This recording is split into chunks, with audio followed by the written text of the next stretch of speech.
방금 기도에서도 언급을 했었지만은 폭격, 민간인 납치, 인질 사형, 유아 및 어린이 참수까지도 이제 언론에 나왔고, 보복 폭격에 또 이제 가자 지구를 이제 완전 봉쇄해서 뭐 식량, 식수 다 이제 폐쇄하겠다. 양측 사망자 최소 2,000명 이상. 이스라엘과 하마스 간의 심각한 전쟁이 지금 계속되고 있죠. 아담의 죄로 인해 사망이 이 세상에 들어오면서 지난 수천 년간 고통과 죽음은 이렇게 계속되어 왔고, 가장 최근에 이슈가 되고 있는 것이 바로 지금 팔레스타인 지역에서 일어나고 있는 이런 전쟁입니다. 이렇게 끔찍하고 절망스럽고 고통과 죽음이 가득한 이 상황에서 우리는, 그리고 그들은 어디서 우리가 소망을 찾아야 될까요? 어디를 봐야 될까요? 이 전쟁이 속히 종결돼서 이제 더 이상의 그런 피해를 최소화시키는 것도 너무나도 중요하겠지만, 더 근본적으로 이 죄와 사망의 문제를 어떻게 우리가 해결할 수 있을까요? 성경 전체가 그것에 대해서 답을 하고 있지만, 오늘은 특히 스가랴 12장 본문을 한번 같이 살펴보도록 하겠습니다. 스가랴 12장 10절부터 14절 본문을 제가 대표로 읽도록 하겠습니다. 내가 다윗의 집과 예루살렘 주민에게 은총과 간구하는 심령을 부어주리니, 그들이 그 찌른 바 나를 바라보고 그를 위하여 애통하기를 독자를 위하여 애통하듯 하며, 그를 위하여 통곡하기를 장자를 위하여 통곡하듯 하리로다. 그 날에 예루살렘에 큰 고통이 있으리니 무기또 골짜기 하다드림몬에 있던 애통과 같을 것이라. 온 땅 각 족속이 따로 애통하되, 다윗의 족속이 따로 하고 그들의 아내들이 따로 하며, 나단의 족속이 따로 하고 그들의 아내들이 따로 하며, 레위의 족속이 따로 하고 그들의 아내들이 따로 하며, 시므이의 족속이 따로 하고 그들의 아내들이 따로 하며, 모든 남은 족속도 각기 따로 하고 그들의 아내들이 따로 하리라. 아멘. 오늘 본문에서 우리는 이제 구원에 대한 네 가지 측면을 볼 수가 있는데, 구원의 근원과 구원의 방법, 그리고 구원의 결과, 그리고 이 구원의 특징에 대해서 확인할 수가 있습니다. 조금 더 구체적으로 말씀드리자면은, 구원의 근원은 바로 하나님 자신이시고, 그리고 구원의 방법은 십자가에 못 박힌 그리스도를 바라보는 거고, 그리고 구원의 결과는 참된 회개이고, 그리고 구원의 특징은 이 구원 자체가 기본적으로는 개별적인 구원이라는 겁니다. 그래서 본문으로 들어가기 전에 먼저 스가랴라는 책에 대한 간단한 배경 설명을 말씀드리는 것이 좋을 것 같은데, 저자의 이름 스가랴는 그 말뜻 자체가 여호와께서 기억하신다라는 뜻입니다. 여호와께서 기억하신다. 그분께서 이스라엘 민족과 맺었던 언약적 약속들을 기억하신다는 겁니다. 스가랴는 특히 이제 포로기 이후에 활동했던 선지자인데, 기원전 한 520년쯤 그때쯤에 바벨론에서 이제 팔레스타인 땅으로 귀환한 이스라엘 백성에게 예언했던 선지자입니다. 그는 특히 이제 성전 재건의 중요성에 대해서 많이 강조를 하는데, 그렇게 하면서 또 동시에 회개하고 여호와께로 돌아가야 한다라고 계속 외쳤는데, 서론인 1장 2, 3절에서부터 스가랴는 이렇게 기록합니다. 여호와가 너희의 조상들에게 심히 진노하였느니라. 그러므로 너는 그들에게 말하기를, 만군의 여호와께서 이처럼 이르시되 너희는 내게로 돌아오라. 만군의 여호와의 말이니라. 그리하면 내가 너희에게로 돌아가리라. 만군의 여호와의 말이니라. 그리고 더 나아가서 이제 이스라엘 민족과 이제 여호와 사이의 어떤 그런 궁극적인 화해에 대해서도 스가랴가 이제 예언을 했는데, 특히 12장에서는 하나님께서 훗날에 이스라엘 민족을 구원하실 거라고 말합니다. 더 구체적으로 12장에서 1절부터 9절까지는 이스라엘을 이방 민족들로부터 국가적으로 건져내실 거라고 예언하고 있고, 마지막 날에 그리고 10절부터 14절 오늘 본문이죠. 거기서는 이스라엘을 자기 죄로부터 영적으로 건져내실 거라고 예언하고 있습니다. 1절부터 9절까지는 어떻게 보면 약간 정치 외교적으로 건져낼 것이다라는 의미고, 오늘 본문에서는 영적으로 건져내실 것이다. 그들의 죄로부터. 이런 배경을 우리가 기억하면서 10절을 한번 보도록 하겠습니다. 제일 먼저 이제 구원의 근원에 대해서 이야기를 하는데, 10절 초반을 보시면은 내가 다윗의 집과 예루살렘 주민에게 은총과 간구하는 심령을 이제 부어주리니 이렇게 나와 있는데, 이제 1절부터 9절에서 여호와께서 반복적으로 자기 자신이 적대적인 이방 민족들로부터 이스라엘을 구원하실 거라고 이제 선언하셨습니다. 반복적으로. 1절부터 보시면은 이스라엘에 관한 여호와의 경고의 말씀이라. 여호와 곧 하늘을 펴시며 땅에 터를 세우시며 사람 안에 심령을 지으신 이가 이르시되 보라 내가 예루살렘으로 그 사면 모든 민족에게 취하게 하는 잔이 되게 할 것이라.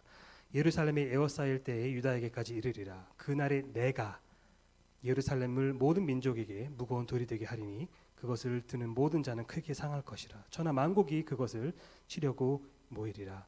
여호와가 말하노라. 그날에 내가 모든 말을 쳐서 놀라게 하며 그 탄 자를 쳐서 미치게 하되 유다 족속은 내가 돌보고 모든 민족의 말을 쳐서 눈이 멀게 하리니 유다의 우두머리들이 마음속에 이르기를 예루살렘 주민이 그들의 하나님 만군의 여호와로 말미암아 힘을 얻었도다 할지라. 그날에 내가 유다 지도자들을 나무 가운데에 화로 같게 하며 곡식단 사이에 횃불 같게 하리니 그들이 그 좌우에 에워싼 모든 민족들을 불사를 것이요 예루살렘 사람들은 다시 그 본 곳 예루살렘에 살게 되리라. 여호와가 먼저 유다 장막을 구원하리니 이는 다윗의 집의 영광과 예루살렘 주민의 영광이 유다보다 더하지 못하게 하려 함이니라.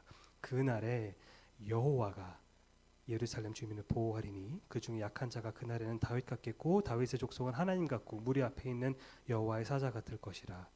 예루살렘을 치러 오는 이방 나라들을 그날에 내가 나 여호와가 멸하기를 힘쓰리라. 계속해서 1인칭으로 내가 할 것이다 라고 말씀하고 계십니다.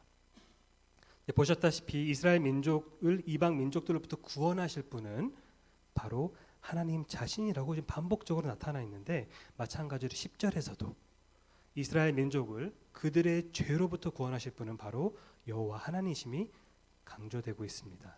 내가 다윗의 집과 예루살렘 주민에게 은총과 간구의 심령을 부어줄 것이다. 하나님께서 본인이 구원의 근원이다 라고 지금 말씀하고 계신 겁니다. 그분께서는 이 영광을 그 누구와도 나누지 않으십니다. 이것은 스가랴가 만들어낸 무슨 어떤 새로운 신학적인 주장이 아니라 하나님께서 이미 스가랴 이전에 있었던 선지자를 통해서도 이 사실을 명백하게 드러내셨습니다. 예레미야서 32장 38절 이하를 보시면은 그들은 내 백성이 되겠고 나는 그들의 하나님이 될 것이며 내가 그들에게 한 마음과 한 길을 주어 자기들과 자기 후손의 복을 위하여 항상 나를 경외하게 하고 내가 그들에게 복을 주기 위하여 그들을 떠나지 아니하리라 하는 영원한 언약을 그들에게 세우고 나를 경외함을 내가 그들의 마음에 두어 나를 떠나지 않게 하고 내가 기쁨으로 그들에게 복을 주되 분명히 나의 마음과 정성을 다하여 그들을 이 땅에 심으리라. 또 에스겔서도 마찬가지죠. 에스겔서 36장 24절 이하를 보시면은 내가 계속 반복적으로 내가 너희를 여러 나라 가운데서 인도하여 내고 여러 민족 가운데서 모아 데리고 고국 땅에 들어가서 내가 맑은 물을 너에게 뿌려서 너희를 정결하게 하되 곧 너희 모든 더러운 것에서와 모든 우상에서 내가 너희를 정결하게 할 것이며 또 내가 새 영을 너희 속에 두고 새 마음을 너에게 주되 내가 너희의 육신에서 굳은 마음을 제거하고 부드러운 마음을 줄 것이며 또 내가 내 영을 너희 속에 두어 너희로 내 율례를 행하게 하리니 너희가 내 규례를 지켜 행할지라. 그리고 하나님께서 구원의 근원이시라는 이 사실은, 이 원리는 신약 성경에서도 마찬가지로 확인할 수 있죠. 예를 들면 로마서 5장 8절 같은 곳을 보시면 바울이 우리가 아직 죄인 되었을 때, 우리가 먼저 하나님께 나아갔을 때가 아니라 우리가 아직 죄인 되었을 때에 그리스도께서 우리를 위하여 죽으심으로 하나님께서 우리에 대한 자기의 사랑을 확증하셨느니라. 그 요한일서 4장 19절에서도 우리가 사랑함은 그가 먼저 우리를 사랑하셨습니다. 하나님께서 항상 먼저 시작하십니다. 자, 다시 오늘 본문을 보시면은 하나님께서 계속해서 뭐라고 말씀하시죠? 은총과 간구하는 심령을 부어 주실 것이라고 말씀하고 계십니다. 여기서 심령이라고 이제 번역된 단어는 히브리어로 이제 루아흐라는 단어인데, 문맥에 따라서는 이제 뭐 다양한 의미로 해석될 수 있습니다. 뭐 이제 그냥 숨결이 될 수도 있고, 호흡할 때, 아니면은 바람을 의미할 수도 있고, 영을 의미할 수도 있습니다. 영혼할 때 영. 여기서는 이제 영이라는 의미로 이제 쓰이고 있는 것은 확실한데, 그래서 원래 본문은 그냥 은총과 간구의 영을 부어 주실 것이라고 이제 말씀하고 계신데, 문제는 이 영이 어떤 영을 의미하냐는 겁니다. 개역개정은 이 영을 뭐라고 하죠? 지금 심령이라고 하고 있죠. 그래서 사람의 마음 상태로 이것을 해석했기 때문에 이제 심령이라고 이제 표현을 한 겁니다. 이렇게 만약에 이해를 한다면, 그러면은 은총과 간구의 영이라는 것이 무슨 뜻이죠? 하나님의 은총을 이제 경험하며 또한 그 은총을 간구하는 그 심령, 그 마음을 우리에게 부어 주신다는 겁니다. 우리가 은총을 경험할 수 있게 되고, 그리고 계속해서 하나님께 간구하게 되는 그런 마음가짐을 우리에게 주신다. 이렇게 이제 이해를 할 수가 있게 되는 거고, 실제로 뭐 영어 성경 번역 중에서는 뭐 NIV나 이제 ESV 같은 번역들은 그렇게 번역을 합니다. 그러니까 첫 스피릿이라고 하는데, 그 첫 글자를 이제 소문자로 표시해서 이거는 이제 사람의 심령을 의미하는 거다, 이렇게 이제 표현을 합니다. 하지만 또 이 영을 이제 사람의 심령이 아니라 하나님의 영이라고, 성령이라고 해석할 수도 있는데, 그렇게 보면은 은총과 간구의 영이라는 말은 은총을 주시면서 또한 우리가 그거를 계속 은총을 간구하도록 이끄시는 성령님을 의미할 수가 있습니다. 그걸 성령님을 우리한테 부어 주신다는 거죠, 하나님께서. 그래서 이제 다른 영어 번역도 뭐 NASB나 뭐 LSB 이런 데를 보시면은 대문자 S로 처리를 합니다. 자, 물론 이제 문맥상 이게 뭐 심령이든 성령이든 둘 다 말이 어느 정도 될 수는 있겠지만은 둘 중에 하나를 정하자면, 그러면 저는 이제 성령으로 보는 것이 좀 더 적절하다고 생각하는데, 그 이유는 뭐냐면은 구약 성경의 영, 루아흐라는 단어와 그 명사와 여기 앞에 나와 있는 하나님께서 부어줄 거다라고 말씀하시잖아요. 이 부어주다라는 그 동사가 같이 함께 쓰이는 경우가 이 본문을 제외하고 딱 3번 더 나옵니다. 영이랑 부어주다 할 때 딱 이 본문 포함해서 4번이고, 이 본문 빼고 이제 3번 더 있는데, 그 나머지 3곳에서는 전부 그 영이 문맥상 명백하게 성령님을 의미합니다. 그래서 대표적으로 예를 하나만 들면은 에스겔서 39장 29절에서 여호와께서 이렇게 선포하십니다. 내가 다시는 내 얼굴을 그들에게 가리지 아니하리니 이는 내가 내 영, 내 루아흐를 이스라엘 족속에게 쏟았습니다. 여기서 내 영이 뭐겠습니까? 하나님의 영이잖아요. 그렇죠? 그래서 하나님께서 자기 영을, 성령님을 이스라엘 족속에 이제 쏟았다라고, 이제 부었다라고 이제 이야기를 하는데, 이런 식으로 이 두 단어가 만났을 때 주로 영이 성령님을 의미하는 것으로 생각되기 때문에 이 문맥에서도 그럴 거라고 이제 생각을 하는 거죠. 자, 더 나아가서 또 이제 신약 성경을 보시면은, 이거는 물론 이제 신약 성경은 히브리어를 안 쓰였기 때문에 조금 다른 얘기긴 하지만, 신약 성경을 봤을 때 거의 히브리서 10장 29절에서는 성령을 뭐라고 얘기하면 은혜의 성령이라고 말합니다. 오늘 본문에서는 은총과 간구의 영이라고 나왔거든요. 그래서 특히 이제 구약과 굉장히 밀접한 그 관련이 있는 서신서인 히브리서를 생각했을 때, 은혜의 영이라고 했다. 뭔가 이 스가랴에서도 이거를 그냥 단순한 심령이 아니라 어떤 하나님의 영으로 이해를 하는 것이 여러모로 좀 더 적합해 보입니다. 자, 하나님께서 그러면은 은총과 간구의 성령을 이제 부어 주시는 것은 무엇을 의미하겠습니까? 사람에게 은총과 은혜와 간구의 성령을 부어주신다는 것은 거듭나게 하시는 구원 사역입니다. 성령님께서 영적으로 죽어있는 죄인들에게는 새로운 영적 생명을 부어주십니다. 그리고 이 구원의 은혜, 구원의 은총을 받은 자들은 어떻게 되죠? 더더욱 그 은혜를 계속 간구하게 됩니다. 한 번 받고 배부르다, 이제 더 이상 필요 없다, 이게 아니라 정말 그것을 맛본 사람들은 내가 이 은혜 없이는 내가 살 수가 없구나. 이 은혜 아니면은 내가 하루도 버틸 수가 없구나라는 것을 우리가 깨닫게 됩니다. 자, 그런데 하나님께서 이 성령을, 이 영을 누구에게 부어 주실 거라고 지금 본문이 말하고 있죠? 바로 다윗의 집과 예루살렘 주민입니다.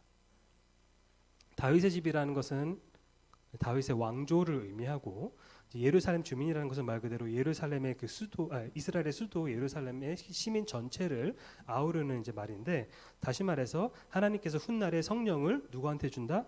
왕족과 평범한 이스라엘 시민들 모두에게 부어줄 것이다. 특별한 소수 엘리트에게만 주시는 것이 아니라 모두에게 줄 것이라는 겁니다. 그리고 이 엄청난 규모의 이 구원 사역을 구원의 근원이신 하나님께서 친히 시작하실 것이다 라고 본문이 말하고 있는 겁니다. 바울은 그래서 에베소서 2장 4, 5절에서 이렇게 말하죠. 긍휼이 풍성하신 하나님이 우리를 사랑하신 그 큰 사랑을 인하여 허물로 죽은 우리를 그리스도와 함께 살리셨고 너희는 은혜로 구원을 받은 것이라. 하나님의 은혜로 구원을 받은 것이라. 그래서 오직 하나님께서 구원의 근원이시기 때문에 그분만 영광을 받으시기에 합당하신 거죠. 그리고 우리가 유일하게 할 수 있는 것은 그분의 은혜를 의지하고 간구하는 것입니다. 그것밖에 우리가 할 수 있는 게 없습니다. 수많은 사람들은 스스로 좀 열심히 일하면은, 열심히 노력하면 구원을 이제 얻어낼 수 있다고 좀 생각하는 경향이 있습니다. 우리가 사실 본능적으로 좀 그렇습니다. 아담도 그랬습니다. 그래서 죄를 지었던 겁니다. 근데 그래서 사람들이 이제 내가 열심히 선한 삶을 살면, 내가 정말 열심히 종교적인 수행을 좀 하면은 나중에 하나님께서 나를 좀 잘 봐주시지 않으실까? 라고 그렇게 생각하는 사람들이 많은 것 같습니다. 그리고 이건 항상 교회 밖에만 그런 사람들이 있는 것이 아니라 교회 안에서도 그런 생각을 하시는 분들이 심심치하게 있는 것 같습니다. 혹시 지금 여기에 계신 분들 중에서도 평소에 그런 생각으로 살아가는 분은 안 계시나요? 본인의 구원 여부에 대해서 스스로 생각할 때 최근에 선한 일을 많이 했거나 교회에서 봉사를 열심히 했거나 헌금을 후하게 냈거나 그렇게 했을 때는 조금 뭔가 마음이 편해지고, 최근에 그렇지 못했으면은 혹시나 천국에 들어가지 못할까 살짝 좀 불안해지는 그런 느낌? 그런 경향 갖고 계신 분 혹시 안 계십니까? 그런 생각을 갖고 계신 분들은 그 생각에 대해서 죽으셔야 됩니다. 그것은 내 행위로 내 구원이 결정된다고 여기는 반복음적인 생각입니다. 근데 복음을 어떨 때는 정말 믿고 구원 받았음에도 불구하고 자꾸 생각이 정리가 안 되면서, 때로는 마치 옛날에 구원 받았음에도 불구하고 자꾸 이제 할례파로 다시 돌아가려고 하는 어떤 율법주의적인 경향 때문에 시를 많이 했던 초대교회 유대인 그리스도인들과 비슷하게 이게 한번 딱 깔끔하게 모든 생각이 완전히 정리되지 않고 자꾸 옛 습성, 그 경향성, 그것으로 자꾸 돌아가려고 하는 약간 그런 경향성들이 우리 안에 죄성과 함께 맞물려 있을 수가 있는데 그것을 죽여야 됩니다.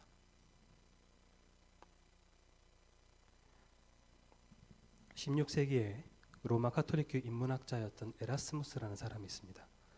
아마 중학교나 고등학교 역사 교과서에 한 번쯤은 언급됐을 이름인데, 이 에라스무스가 자유의지론이라는 책을 썼는데, 그 책을 통해서 구원은 인간의 자유의지에 달려 있다고 이제 주장을 했습니다. 근데 그렇게 하자 당시에 같은 시대를 살았던 종교개혁자 마틴 루터가 1년 후에 노예의지론이라는 책을 쓰면서 반박했습니다. 근데 그 노예의지론의 책에서 루터는 다음과 같이 썼습니다.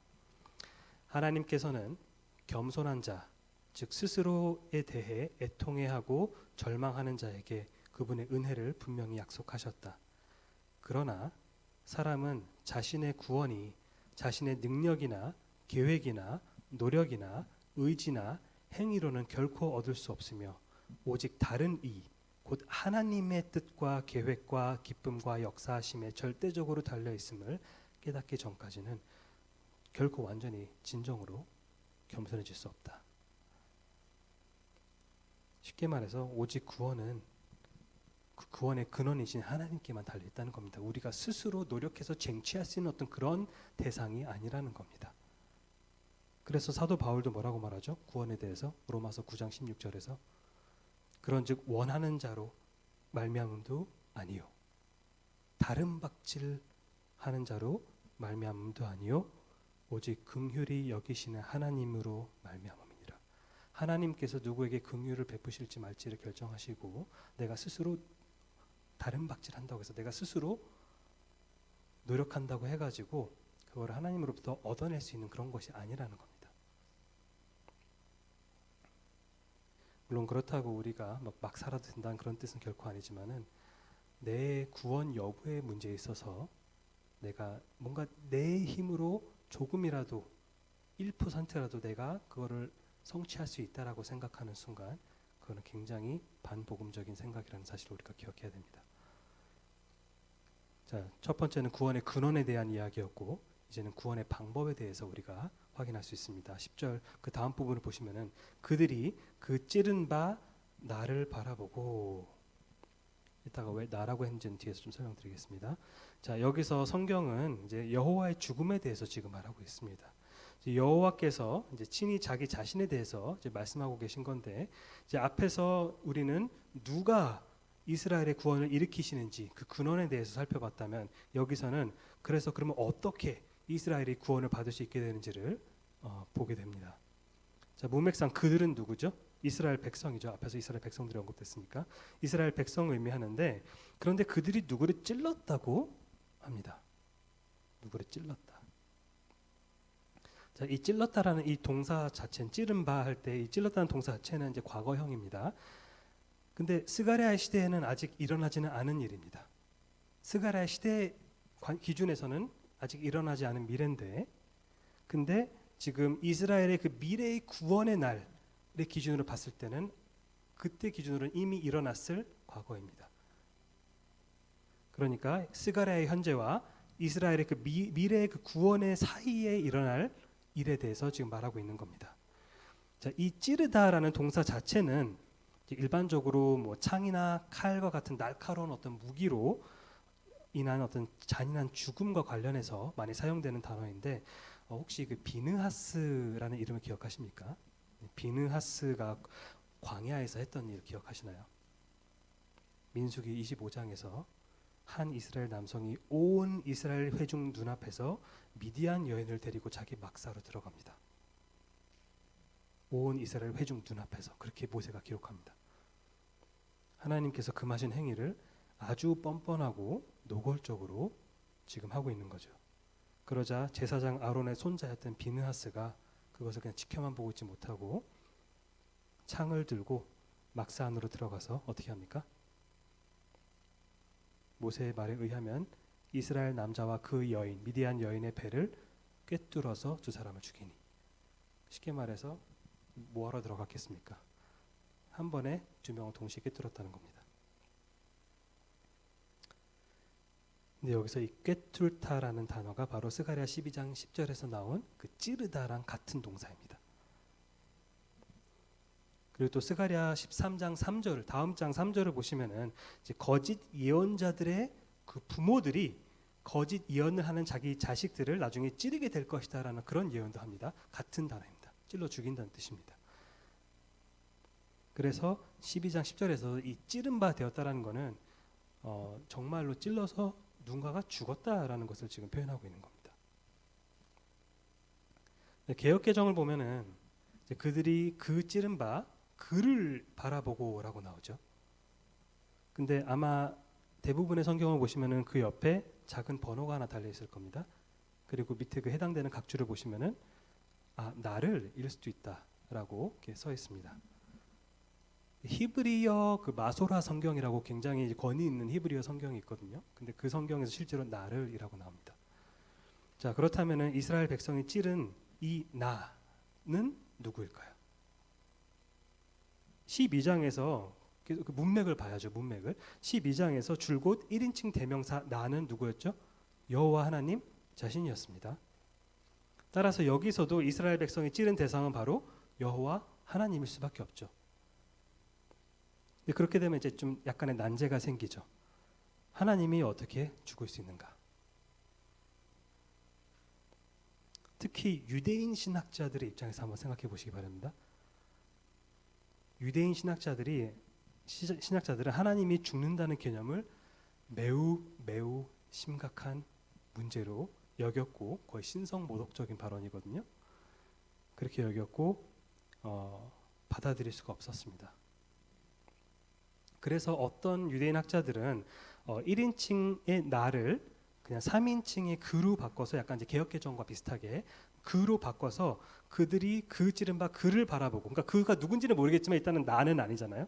여호와는 아니니까. 그렇게 되면은 뭔가 그로 바꿔버리면 뭔가 이 문제 딜레마가 해결된다고 생각해서 그렇게 그를 바꾸기도 했는데, 근데 아까 말씀드렸던 것처럼 원래 히브리어로 기록된 구약 성경을 이제 아까 말씀드렸던 것처럼 그 히브리어 마소라 성경과 그리고 압도적으로 많은 이른 사본들을 비교해 보면은 거의 대부분이 다 나라고 나와 있습니다. 또 이 문제를 또 해결하기 위해서, 이 딜레마를 해결하기 위해서 이런 경우도 있습니다.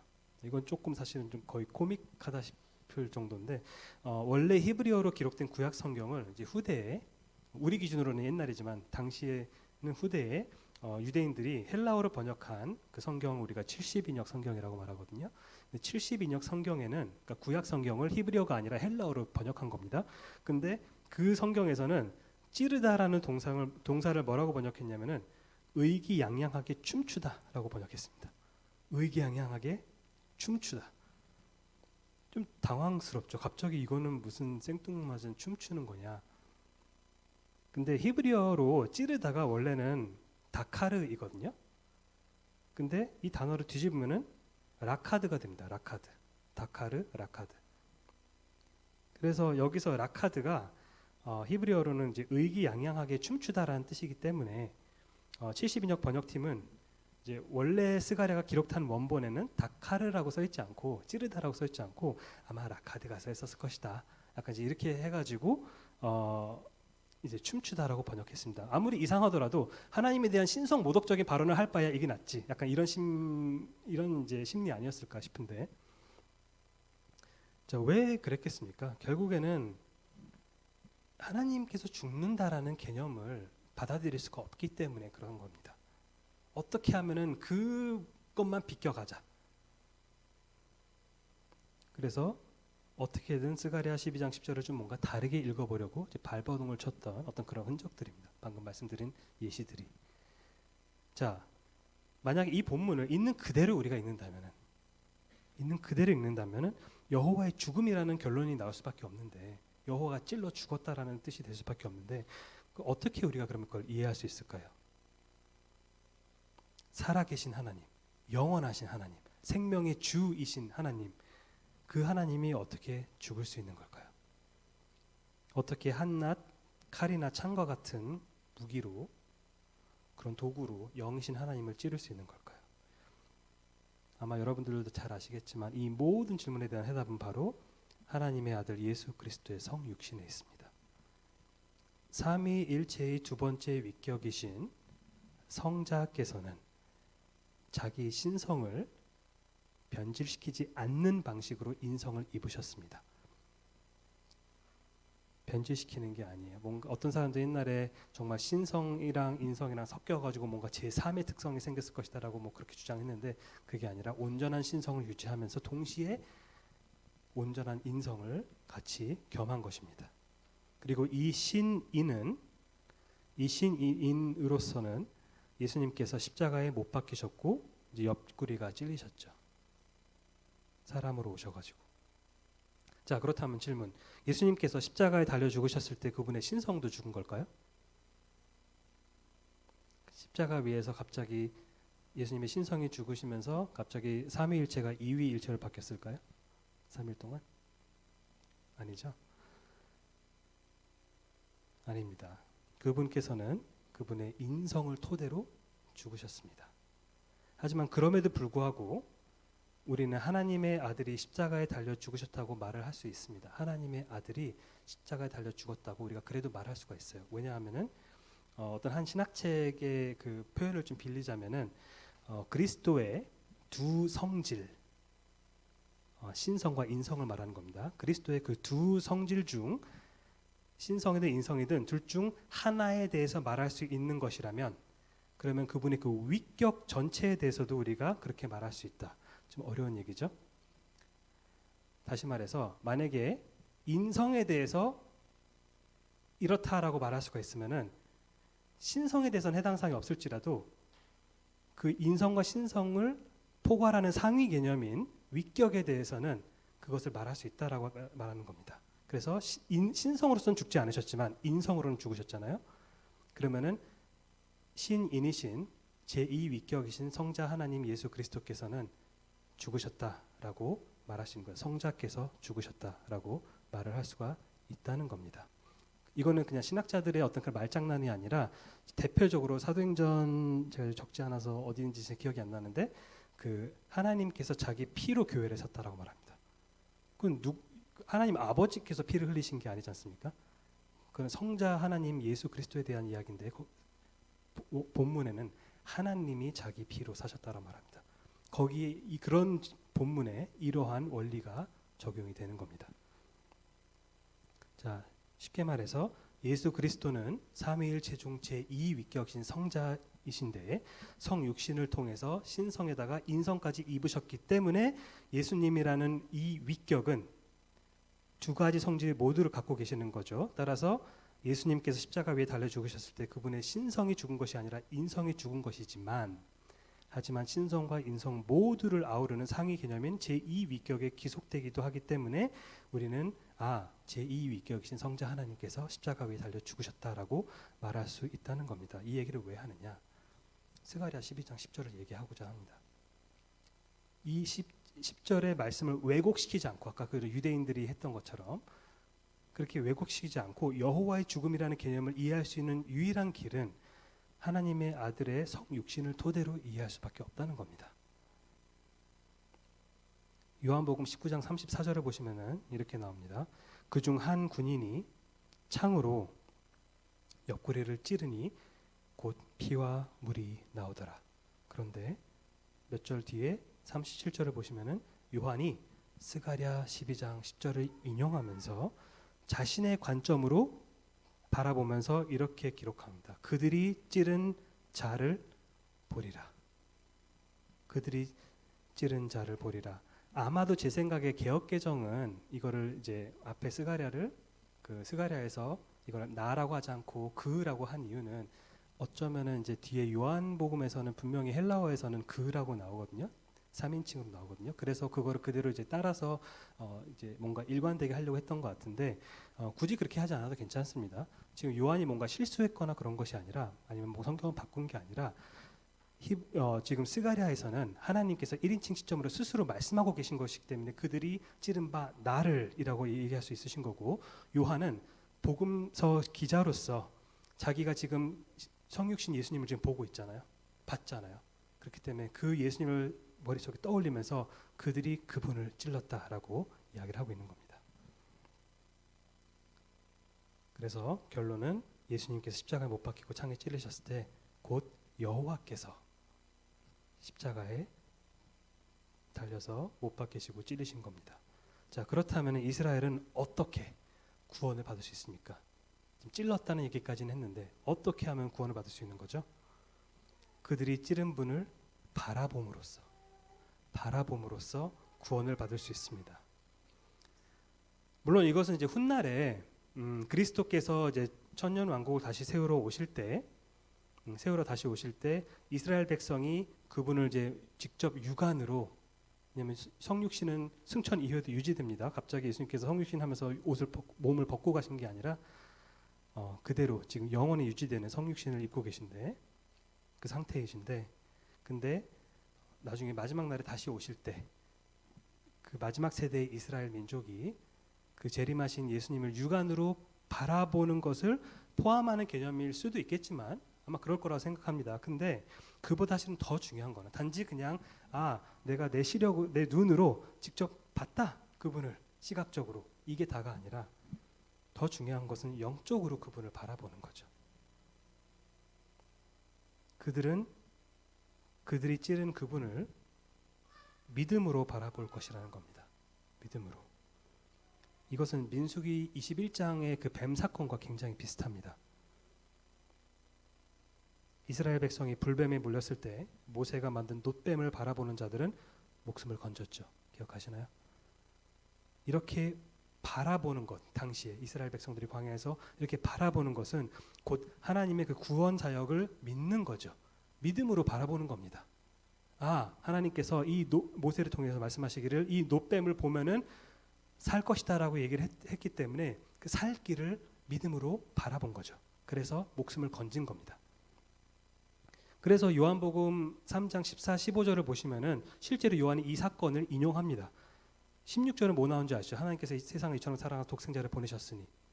그 바로 전에 2절에서 요한은 이 뱀 사건을 예수님과 비교하는데 모세가 광야에서 뱀을 든 것 같이 인자도 들려야 하리니 이는 그를 믿는 자마다 영생을 얻게 하려 하심이라라고 말씀하셨는데 비교했잖아요. 놋뱀이 들린 것과 인자가 들린 건데 뒤에서 인자를 믿는 자마다라고 했는데 앞에서 이스라엘 백성들은 어떻게 건짐을 받았나요? 놋뱀을 바라보면서. 그러니까 바라보는 것과 믿는 거는 지금 굉장히 밀접하게 연결되어 있는 개념입니다.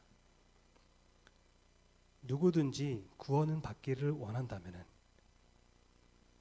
예외 없이 십자가에 못 박힌 하나님의 아들을 믿음으로 바라봐야만 된다는 겁니다. 자, 이제 세 번째, 구원의 그 결과가 어떠한지에 대해서 말하고 있습니다. 10절 뒷부분을 보시면은 그를 위하여 애통하기를 독자를 위하여 애통하듯 하며 그를 위하여 통곡하기를 장자를 위하여 통곡하듯 하리로다. 이스라엘이 드디어 그들이 그 찌른 그 여호와를 바라볼 때 무슨 일이 일어날까요? 그들이 그토록 고대하던 그 메시아를 나중에 알고 보니까 우리가 옛날에 찔러서 죽였네? 라는 것을 깨달았을 때 그들에게 무슨 일이 벌어질까요? 오늘 본문을 보면은 나중에 그들은 참된 회개의 필수 요소인 참된 애통을 보인다는 겁니다. 애통.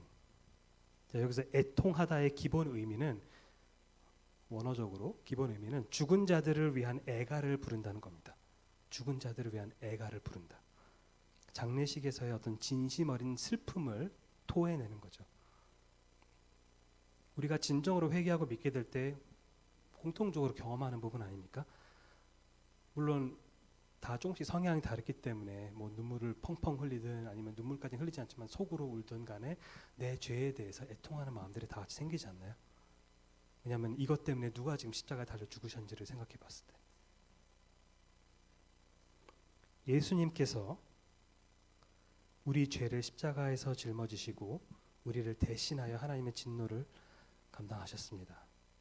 그래서 이스라엘이 훗날 그리스도를 바라보며 이와 마찬가지로 애통해야 할 거라는 거죠. 그들도 나중에 그걸 깨달을 때.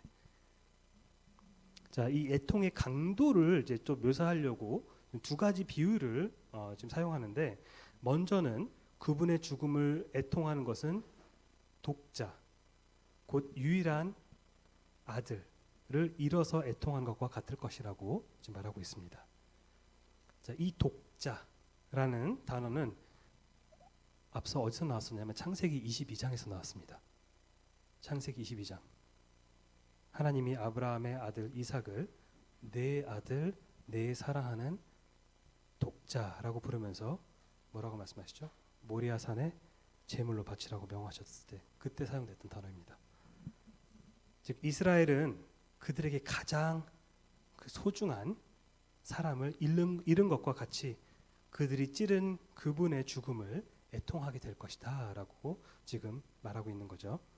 그리고 두 번째 비유는 뭐죠? 보시면은 여호와의 죽음을 장자의 죽음과 비교하고 있습니다. 고대 사회에서 장자는 엄청난 특권을 누렸습니다. 오늘날은 저도 나름 장자지만 특별한 그 특권은 없습니다. 근데 옛날에는 있었습니다. 다른 형제들의 유산에 기본적으로 두 배를 상속받았고 또 특히 만약에 왕족인데 그 왕의 가문에서 장자다. 그러면은 다음에 그 왕위를 본인이 물려받는 거죠. 웬만하면 그랬습니다. 다시 말해서 가문에서 장자를 잃는다는 것은 엄청나게 고통스러운 일인데 훗날에 이스라엘의 애통이 그만큼 고통스러울 거라는 거죠. 장자의 죽음을 사실 가장 어떻게 보면은 적나라하게 보여주는 건 사실 출애굽기에서 그 10가지 재앙 중에 마지막 때 다 이제 치시잖아요. 여호와의 사자가 지나가면서 그때 이제 곳곳에서 온 애굽 땅에서 이제 비명과 절규가 들려왔다고 하는데 그런 것들을 생각해 보시면은 나중에 이스라엘이 겪을 그 애통, 그 고통이, 그 압스라린 그 마음이 어떠한 건지를 우리가 생각해 볼 수 있을 것 같습니다. 바울이 고린도후서 7장 10절에서 하나님의 뜻대로 하는 근심은 후회할 것이 없는 구원에 이르게 하는 회개를 이루는 것이요라고 했을 때 그 진정한 회개 그리고 그 진정한 근심, 자기 죄에 대한 애통해하는 마음, 그 마음이 이스라엘에게 있을 것이고 그리고 그들이 특히 그들이 찌른 그 메시아를 바라볼 때 그 경험을 하게 될 거라는 겁니다. 자, 마지막으로 이제 구원의 특징에 대해서 오늘 총 5구절이었는데 마지막 뒤에 4절입니다. 그날에 예루살렘에 큰 애통이 있으리니 무기또 골짜기 하다드림몬에 있던 애통과 같을 것이라. 온 땅 각 족속이 따로 애통하되 다윗의 족속이 따로하고 그들의 아내들이 따로하고 나단의 족속이 따로하고 그들의 아내들이 따로하며 레위의 족속들이 따로하고 그들의 아내들이 따로하며 시므의 족속이 따로하고 그들의 아내들이 따로하며 모든 남은 족속도 각기 따로하고 그들의 아내들이 따로하리라. 이 나머지 이 4구절은 이스라엘의 구원의 첫 번째로는 이제 어떤 국가적인 범위에 대해서 이야기함과 동시에 또한 그 개별성을 지금 강조를 하고 있는 겁니다. 이 2가지를 다 표현하고 있는데 11절에 그날에 할 때 그날은 선지서에서 자주 등장하는 그 종말의 그 여호와의 날을 의미합니다. 종말론적인 날인데 그 날은 이스라엘이 드디어 회개하고 집단으로서 드디어 회개하고 그들의 메시아이신 예수님께 돌이키는 날입니다. 지금 이스라엘은 그렇지 않죠. 아까 서론에서 제가 그 이야기했던 그 오늘날의 어떤 이슈를 얘기했을 때는 저는 이 본문을 지금 현 상황에 적용해가지고 뭔가 어떤 정치적인 편을 들지 않은 게 아닙니다. 사실은 구약 성경과 어떤 이스라엘 역사의 흐름을 보면은 하나님께서 이스라엘 사용해가지고 이방 족속들을 심판하실 때도 있었고 반대로 다른 민족들을 시켜가지고 이스라엘을 징계할 때도 있었습니다.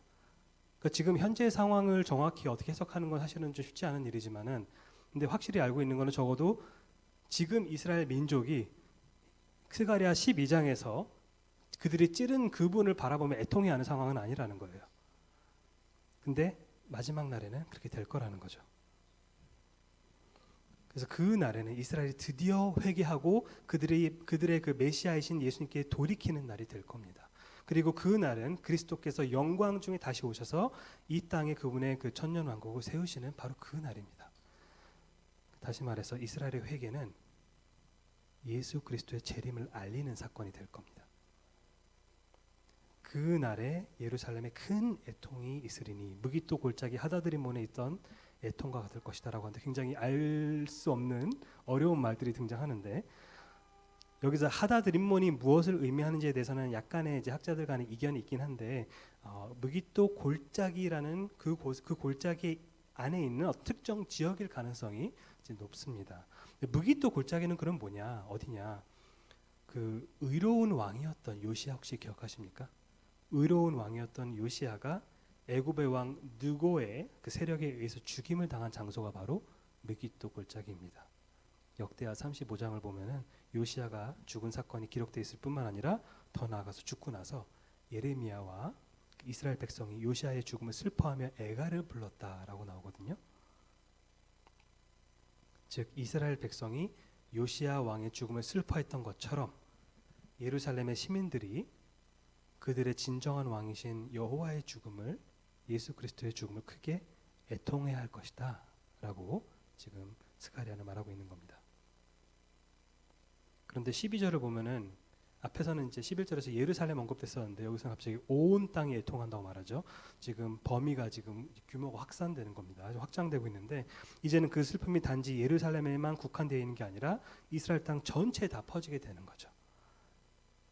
여기까지가 바로 이스라엘 구원의 그 국가적인 범위를 강조하는 부분이고 동시에 이제부터는 각 족속이 따로 경험한다라고 말합니다. 이것은 구원의 개별성을 나타내는 표현입니다. 미래에 이스라엘에게 구원이 임할 것이라는 말은 각 개인이 회개를 하든 말든 상관없이 그냥 무조건 다 싸잡아가지고 집단적으로 그냥 강제로 구원한다 그 뜻이 아니라 훗날에 이스라엘 민족 전체가 영적으로 구원받는 방법은 그 성경 그렇게 이야기를 하는데 성경이 예를 들면 로마서 11장 26절에 사도 바울이 뭐라고 하죠? 그리하여 온 이스라엘이 구원을 받으리라. 그래서 온 이스라엘 구원을 받게 될 건데 그것은 어떤 개별적인 어떤 그 각 개별적인 영혼 한 영혼의 구원과는 관계없이 집단이 구원받는다는 것이 아니라 온 이스라엘 민족 전체가 구원받을 수 있는 것은 하나님께서 마지막 세대에 돌아오실 때 예수님께서 돌아오실 때 이스라엘 사람 각각에게 구원의 은혜를 베푸실 거라는 뜻입니다. 지금은 소수의 그 남은 자들이 그때 복음 전도를 통해서 돌아오고 특히 뭐 예를 들면 뭐 사도 바울 같은 게 그런 사도 바울과 같은 사람들이 그런 케이스였죠. 소수의 사람들이 개별적으로 구원을 받을 수 있지만은 나중에는 집단으로 그렇게 될 것인데 그 집단 속에서도 그 모든 사람들이 다 개별적으로 구원을 받는다는 뜻입니다. 그래서 이 나머지 본문들이 다 그 개별적인 특징을 강조하고 있는데 다시 본문 12절에서 보시면은 다윗의 족속이 따로하고 그들의 아내들이 따로하며라고 나오죠. 여기서 다윗의 족속이라는 것은 이제 그 왕을 실제로 배출하는 그 왕의 가문을 의미합니다. 그러니까 왕의 가문이 사실은 굉장히 넓을 수 있죠. 왕의 친척도 왕의 가문이니까. 근데 여기서는 실질적으로 왕을 배출시키는 그 직속 라인을 말하는 겁니다. 근데 그 가문의 남자들뿐만 아니라 그들의 아내들까지도 따로 애통해 한다고 굳이 언급하죠. 그리고 뒤에도 보면 아시다시피 반복적으로 나옵니다. 왜 그랬을까요? 약간 좀 중언부언 같기도 하고 굳이 싶을 수 있는데 특히 옛날의 그 문화적 배경을 생각했을 때는 옛날에는 주로 남편들이 가장으로서 나머지 가족 구성원을 이제 대변했기 때문에 그냥 남편만 이렇게 대표로 남자만 대표를 했을 수 있는데 근데 여기서는 굳이 그렇지 않고 근데 아내들도 그렇게 따로 한다라고 강조를 여러 차례 한다는 것은 영적인 구원의 문제에 있어서는 가장이 나머지 가족을 대변하지 않는다는 겁니다. 다시 말해 남편이 아내를 대변해서 회개하고 믿을 수가 없고 부모가 자녀들을 대신해서 회개하고 믿을 수가 없다는 겁니다.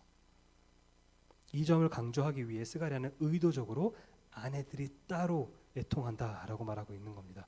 그래서 구원과 관련된 어떤 그런 그 구원의 애통은 각각 개개인이 한 사람씩 스스로 해야 되는 문제라고 지금 말하고 있는 겁니다. 스스로 회개하지 않고 스스로 믿지 않으면서 배우자나 부모님 따라 천국 가는 사람은 아무도 없습니다. 자, 그 다음에 나단의 족속이 따로하고 그들의 아내들이 따로하며라고 나오는데 여기서 일반적으로 우리가 나단 하면은 누구를 떠오르죠? 다윗을 책망했던 그 선지자 밧세바의 죄 때문에 다윗을 책망했던 그 선지자를 떠오르는데 여기서는 문맥상 그 나단을 말하는 것이 아니라 다윗의 셋째 아들 나단을 가리킵니다. 그래서 다윗의 셋째 아들이라고 하면은 어떤 아들일까요? 다윗의 그 자리를 이어받은 사람은 나단이 아니죠.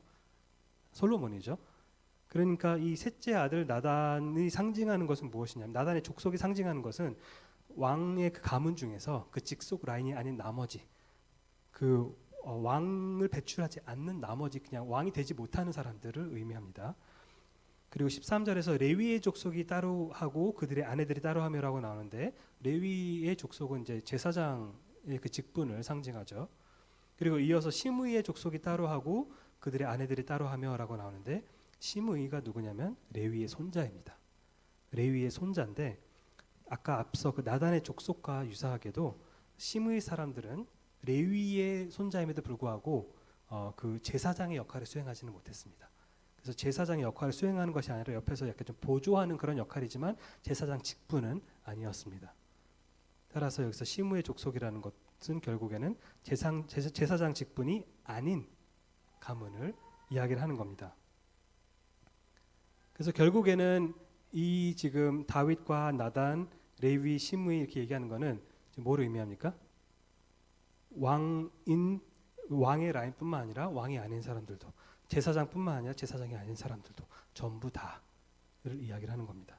그래서 14절에서도 실제로 모든 남은 족속도 각기 따로 하고 그들의 아내들이 따로 하리라 라고 한 번 더 강조를 하죠. 묘지는 하나님께서 지위나 신분과 상관없이 왕이든 왕이 아니든 지금 제사장이든 제사장이 아니든 상관없이 온 이스라엘을 다 회개에 이르게 하실 것이다. 그래서 한 사람이 다른 사람을 대변하지 않고 각 사람이 개별적으로 회개에 이르게 하신다는 건데, 여호와의 날에 온 이스라엘이 구원을 받게 되는데 개개인과 무관하게 전체가 구원을 받는 것이 아니라 각 사람이 성령을 받게 되고 각 사람이 자신이 사실상 십자가에 못 박은 것이나 다름없는 그리스도를 믿음으로 바라보게 될 것이고, 그리고 각 사람이 진정으로 그분의 죽음을 애통해하면서 자신의 죄악을 회개함으로써 온 이스라엘의 구원을 결국에는 그런 방식으로 구원을 받게 된다라고 이야기를 하는 건데, 오늘 본문에서 말씀드린 것들 중에서 그 미래의 구원의 그 국가적인 범위, 아까 말씀드렸던 그 국가적인 범위, 그 범위의 그 부분은, 그 측면만 이스라엘 민족에게 유일하게 해당되는 부분이고, 나머지 네 가지 측면, 제일 처음에 언급드렸지만은 그 나머지 네 가지 측면은 유대인과 이방인 성도 모두에게 적용되는 겁니다. 다시 말해서 중생을 통해 구원을 시작하시는 그 근원은 바로 하나님이라는 사실. 그리고 우리가 거듭난 순간부터 우리는 십자가에 못 박힌 우리 주 구세주를 믿음으로 계속 시작할 때도 바라보지만 계속해서 그분을 바라보며 산다는 사실. 그리고 동시에 우리는 참된 회개를 낳는 참된 애통한 마음을 갖게 될 거라는 사실. 그리고 이 모든 것은 결국에는 요즘에 버스 탄다라고 하죠. 그렇게 하는 게 아니라, 누구를 그냥 같이 따라가는 게 아니라 각자가 예수 그리스도께 반응함으로써 된다는 그 개별적인 구원이라는 사실을 확인할 수가 있었는데, 이 그 구원이 여기 있는 모든 분들에게 정말로 이 모든 경험들을 다 하는 진정한 성도로 가득 찼으면 좋겠습니다. 정말 태릉 침례교회 교회 겉으로만 나오고 실제로는 거듭나지 않고 나중에는 예수님 앞에 서가지고 천국에 입성하지 못하는 어떤 그런 끔찍한 판결을 받는 것이 아니라, 왜냐하면 태릉 침례교회에 출석했다고 해서 그것이 천국을 보장해주는 티켓이 아니거든요. 예수 그리스도의 보혈에 씻김을 받았느냐가 관건이기 때문에, 그렇기 때문에 정말 우리 모두가 다 죄인으로서, 사실은 물론 우리가 2000년 전에 예수님이 직접 찌른 건 아니지만은 그분께서 십자가에 달리신 이유가 우리의 죄를 포함하고 있는 건 아닙니까? 그렇기 때문에 우리도 사실은 그런 의미에서는 다 같이 함께 집단적인 공범입니다. 그렇기 때문에 우리가 마찬가지로 나중에 훗날 이스라엘이 경험하게 될 이 구원의 은혜를 우리는 지금 이미 우리에게는 열려 있습니다. 복음을 통해서. 그래서 우리가 이 예수 그리스도를 바라보며 그분만을 위해 살 수 있었으면 좋겠습니다. 우리가 찬양으로 하나님께